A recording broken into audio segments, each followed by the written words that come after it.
Stop recording. Stop recording. Button. Okay. Good evening, everybody, and hopefully, I'm trying to find that little prop I used to hold the camera. So we're talking about James chapter 4 this time, and in James chapter 4, it talks about how as for people, we have lusts and things that pull us in different directions. And he says, why are there wars among you and stuff, basically. And a lot of times we have self-destructive behavior as humans because we're lusting after things that we think will satisfy us, when ultimately nothing will satisfy us like God does. And we think our life will be better with those things we lust after, and we're willing to envy other people because they have them. You know, there's a whole commandment just against that, not to covet your neighbor's things. And lust causes us to envy and strife, and all kinds of foolishness takes place and is destructive to organizations, and it's counterproductive. And lust, and that's a really broad definition for lust. It's a topic, a whole topic. It's not just one thing. Usually people think of sexual lust, but lust is, we lust after food, and we lust after things that are pleasing to our eyes.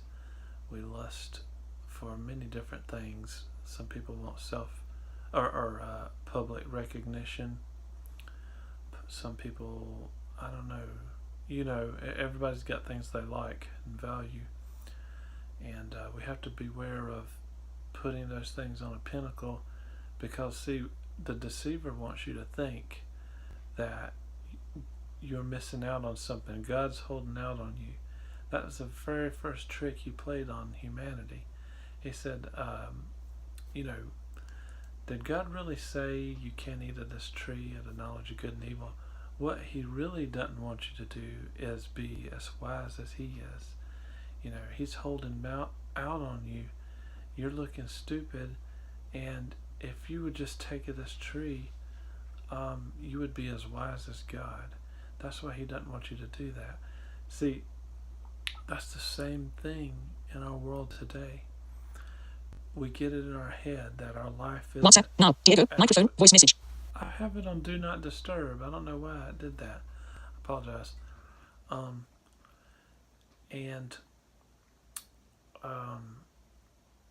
We get sidetracked because really our life is good. We have a good life. God's been really good to us. It's not perfect, obviously, because we live in a fallen world. There's going to be a lot of evil that we have to put up with. But let's move down towards the bottom of this chapter. And the example he gives is, whenever you're going to do something, don't be bragging about the future, because you don't even know what the future holds, right? See, there's kind of I think this helps illustrate the lust thing, is there are things in the past that we dwell on sometimes to our detriment, and sometimes we look towards the future to fulfill us. And it reminds me of a verse in Ecclesiastes. In Ecclesiastes chapter 7 verse 10, that's a really good verse to read. It says that if you frame your perspective thinking, why were the old days better than today? Why were things so much better in the past than they are now? You're not looking at things right. That's what Ecclesiastes says. In chapter 7 verse 10, I encourage you to read it. Well, anyway, that's the same thing as looking to the future.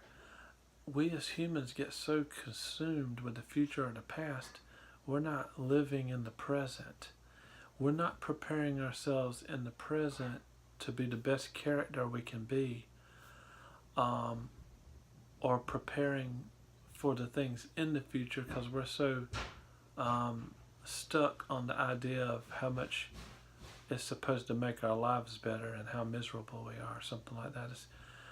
It's really, you know, if somebody can point you in the wrong direction and you follow that direction because you trust them, you could walk a long way before you realize you were in the wrong direction.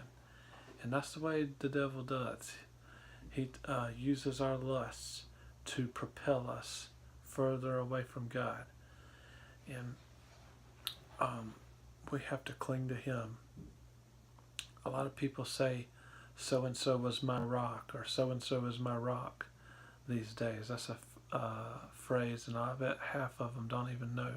Maybe 99% of them don't even know where that phrase even comes from. It's a Bible quotation. And Jesus said, you got to build your house upon the rock. And listening to Jesus is a steady and a firm foundation. That's what we need to build on. So I encourage you to trust in Him, and I hope this chapter has been helpful to you. I really skimmed over a lot in this chapter, but that was one of the main points that I got from it, and I hope you got some good things too. So I hope you have a good night. God bless.